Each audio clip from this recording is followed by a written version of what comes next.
வணக்கம். Come study with me எல்டர்க்கு வரவேற்கிறோம். இன்று நாம் 2 சாமுவேல் 8 முதல் 10 வரை பார்க்கப் போகிறோம். இந்த அதிகாரங்கள் தாவீதின் வாழ்க்கையில் மிகவும் முக்கியமான இடத்தில் நிற்கின்றன.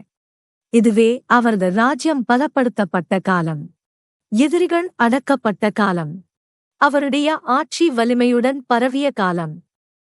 ஆனால் இந்த அதிகாரங்கள் வெறும் போர் வெற்றிகளைப் பற்றியவை மட்டும் அல்ல. இவை இன்னும் ஆழமான ஒன்றைக் காட்டுகின்றன. வல்லமையும் நியாயமும் இரக்கமும் துணிவும் ஒன்றாகச் செயல்படும் போது ஒரு ராஜா எப்படி இருப்பான் என்பதை காட்டுகின்றன. 2 சாமுவேல் 8-இல் தாவீது வெற்றியில் காணப்படுகிறார். 2 சாமுவேல் 9-இல் தாவீது இரக்கத்தில் காணப்படுகிறார். 2 சாமுவேல் 10-இல் அவமதிப்பும் அழுத்தமும் வந்தாலும் தாவீது உறுதியாக நிற்கிறார். அதிகாரம் 8. அதிகாரம் 8 போரும் விரிவாக்கமும் கொண்டு தொடங்குகிறது. தாவீது பெலிஸ்தர்களை தோற்கடிக்கிறார். மோவாபை அடக்குகிறார். ஹததேசேரைச் சாய்க்கிறார். உதவிக்காக வந்த சிரியரும் தோற்கடிக்கப்படுகிறார்கள்.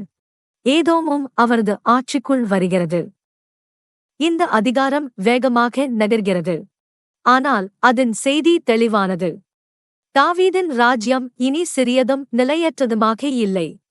அது நிலைநிறுத்தப்படுகிறது. எல்லைகள் பாதுகாக்கப்படுகின்றன. எதிரிகள் கட்டுப்படுத்தப்படுகின்றனர். சிங்காசனம் வெறுமனே உயிர் தப்பிக்கவில்லை. அது ஆட்சி செய்கிறது. ஆனால் இந்த அதிகாரம் தாவீதை தன் மகிமைக்காக வெற்றிகளைச் சேகரிக்கும் மனிதனாக காட்டவில்லை. மீண்டும் மீண்டும் கர்த்தர் தாவீதை அவர் போன எல்லா இடங்களிலும் காத்தார் என்ற கருத்தே வருகிறது. தாவீது திறமையுள்ளவன். தாவீது துணிவுள்ளவன். தாவீது உண்மையான ராஜா. ஆனால் இந்த வெற்றிகளின் பின்னால் தேவனுடைய காப்பு கை இருந்தது. இந்த வெற்றிகளில் கிடைத்த வெள்ளியையும் பொன்னையும் வெண்கலத்தையும் தாவீது கர்த்தருக்கே அர்ப்பணிக்கிறார். வெற்றியின் நேரத்திலும் கூட எல்லாம் எனக்கே சொந்தம் என்று அவர் நினைக்கவில்லை. அந்தச் செல்வம் தன்னைத்தான் உயர்த்தும் நினைவுச்சின்னமாக மாறவில்லை. அது தேவனை நோக்கித் திருப்பப்பட்டது. பின்னர் அதிகாரம் ஒரு வலிமையான வரியில் முடிகிறது. தாவீது இஸ்ரவேல் அனைத்தின் மேலும் ஆட்சி செய்தான். தாவீது தன் ஜனமெல்லாருக்கும் நியாயமும் நீதியும் நடப்பித்தான். அதுவே உண்மையான வலிமையின் அளவு. ஒரு ராஜா போரை வெல்லக்கூடும் என்பதல்ல முக்கியம். போர் முடிந்த பின் நீதியாக ஆட்சி செய்கிறானா என்பதே முக்கியம். அதிகாரம் 9. பிறகு அதிகாரம் 9 எதிர்பாராத திருப்பம் எடுக்கிறது. போர்களுக்குப் பிறகு தாவீது ஒரு கேள்வி கேட்கிறார். சவுலின் வீட்டில் யாரேனும் இன்னும் இருக்கிறார்களா? யோனத்தானின் நிமித்தம் அவர்களுக்கு நான் தயை காட்ட வேண்டும். அந்தக் கேள்வி தாவீதின் இருதயத்தைப் பற்றி மிகுந்ததைச் சொல்கிறது. பழைய உலகில் புதிய ராஜா முந்தைய ராஜாவின் வீட்டை அச்சுறுத்தலாகக் காண முடியும். ஆனால் தாவீது பயத்தால் தொடங்கவில்லை. உடன்படிக்கை நினைவால் தொடங்குகிறார். அவர் யோனத்தானை நினைக்கிறார். அது மெப்பிபோசேத்திடம் அவரைக் கொண்டு செல்கிறது. மெப்பிபோசேத் பலவீனமான நிலையில் இருந்தான். அவன் யோனத்தானின் மகன். சவுலின் பேரன். அவன் கால்களில் ஊனமுடையவன். அவன் தாவீதின் முன்னே பயத்தோடு வருகிறான். மரியாதை எதிர்பார்த்து வரவில்லை. தாழ்ந்தவனாய் வருகிறான். ஆனால் தாவீது அவனுக்கு இரக்கத்தோடு பதிலளிக்கிறார். பயப்படாதே. சவுலின் நிலத்தை அவனுக்கு திருப்பிக் கொடுக்கிறார். அதை பராமரிக்க ஊழியர்களை நியமிக்கிறார். அதைவிட பெரியதாக மெப்பிபோசேத் ராஜாவின் மேஜையில் எப்போதும் உண்ணும் இடத்தைப் பெறுகிறான். விழுந்த மனிதன் வெறுமனே காப்பாற்றப்படவில்லை. அவன் அருகே கொண்டு வரப்படுகிறான். அவன் போஷிக்கப்படுகிறான். உடன்படிக்கை தயையால் நடத்தப்படுகிறான். ராஜாவின் சந்நிதியில் அவனுக்கு மரியாதை கொடுக்கப்படுகிறது. இந்த அதிகாரம் தாவீதைக் கடந்து செல்கிறது. இது இயேசு கிறிஸ்துவை நோக்கிக் காட்டுகிறது. பலவீனமாய் அவரிடம் வரும் மக்களிடம் உண்மையான ராஜா இப்படித்தான் நினைக்கிறார். அவர் வெறுமனே அழிக்காமல் விட்டுவிடுவதில்லை. அவர் மீட்டெடுக்கிறார். அருகே கொண்டு வருகிறார். தமது மேஜையில் இடமளிக்கிறார். உடன்படிக்கை இரக்கத்தை நினைவில் கொள்கிறார். அதிகாரம் 10. அதிகாரம் 10 ராஜதந்திரத்தின் இன்னொரு பக்கத்தை காட்டுகிறது. தாவீது ஹானூனின் தந்தை மரித்தபின் அவனை ஆறுதல் கூற தமது ஊழியர்களை அனுப்புகிறார். வெளியே பார்த்தால் அது சமாதான செயல், மரியாதையின் அறிகுறி, இரு அரசுகளுக்கிடையிலான தயையின் செயல்.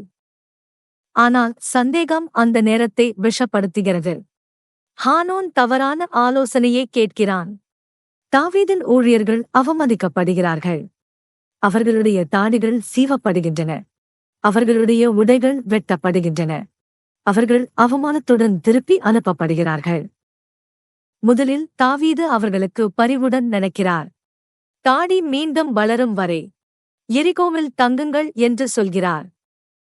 ஆனால் அம்மோனியர் போருக்கு தயாராகி சிரியர் வலிமையை கூலிக்கு அழைத்தபோது நிலைமை மிக கடுமையாகிறது. யோவாபும் இஸ்ரவேலின் படைகளும் வெளியே செல்கிறார்கள். போர்வரிசைகள் பெருகின்றன. அழுத்தம் உண்மையானது. இங்கேயே யோவாப் அந்த அதிகாரத்தின் வலிமையான வார்த்தைகளைச் சொல்கிறான். தைரியமாக இருங்கள். நம் ஜனத்திற்காகவும் நம் தேவனுடைய நகரங்களுக்காகவும் உறுதியாக நிற்போம். கர்த்தருக்கு நன்றாய் தோன்றுவது அவர் செய்யட்டும். அதுவே துணிவுள்ள விசுவாசம். அகந்தை அல்ல, பதற்றம் அல்ல, காலியான பேச்சும் அல்ல. கடமையோடு சேர்ந்த துணிவு, தேவனுக்கு கீழ்ப்படுதலோடு சேர்ந்த வலிமை. சிரியர் ஓடிவிடுகிறார்கள். அம்மோனியர் பின்வாங்குகிறார்கள். பின்னர் சிரியர் மீண்டும் கூடும்போது தாவீதுதானே பெரிய போருக்குச் செல்கிறார். அவர்கள் முற்றிலும் தோற்கடிக்கப்படுகிறார்கள். ஆகவே அதிகாரம் 10 தயையை பலவீனமாக எண்ணக்கூடாது என்று கற்பிக்கிறது. மெப்பிபோசேத்திடம் இரக்கம் காட்டிய அதே ராஜா தன் ஜனத்தை தீமையிலிருந்து காக்கவும் எழுகிறார். இரக்கமில்லாத நீதி கடினமாய் மாறும். துணிவில்லாத இரக்கம் பலவீனமாய் மாறும். ஆனால் நீதியான ராஜதந்திரம் இந்த இரண்டையும் ஒன்றாக கைக்கொள்கிறது. ஆகவே 2 சாமுவேல் 8 முதல் 10 வரை படிக்கும்போது 3 தனித்தனி கதைகள் மட்டும் என்று பார்க்காதீர்கள். ஒரே உருவத்தை பாருங்கள். வெல்லும் ராஜா, உடன்படிக்கை அன்பை நினைக்கும் ராஜா, அவமதிப்பிலும் அச்சுறுத்தலிலும் தளராத ராஜா. இதுவே தாவீது தனது சிறந்த நிலையில் காணப்படும் தருணம். ஆனாலும் அவர் இன்னும் பெரிய ஒருவரின் நிழலே. ஏனெனில் இயேசு கிறிஸ்துவே உண்மையான ராஜா. நாம் தனியாக வெல்ல முடியாத எதிரிகளை அவர் வெல்லுகிறார். அவர் பரிபூரண நீதியால் ஆட்சி செய்கிறார். அவர் இரக்கத்தை நினைவில் கொள்கிறார். பலவீனரை ஏற்றுக்கொள்கிறார். உடைந்தவர்களை மீட்டெடுக்கிறார். தாம் ஜனத்தை அழிக்க வருகிற அனைத்திற்கும் எதிராக வல்லமையோடு நிற்கிறார். ஆகவே இந்த அதிகாரங்கள் உண்மையில் சுட்டிக்காட்டும் ராஜாவை நம்புமாறு நம்மை அழைக்கின்றன. சிங்காசனத்தில் இருந்த தாவீதையே மட்டும் அல்ல, என்றென்றும் ஆண்டு கொண்டிருக்கும் கிறிஸ்துவை.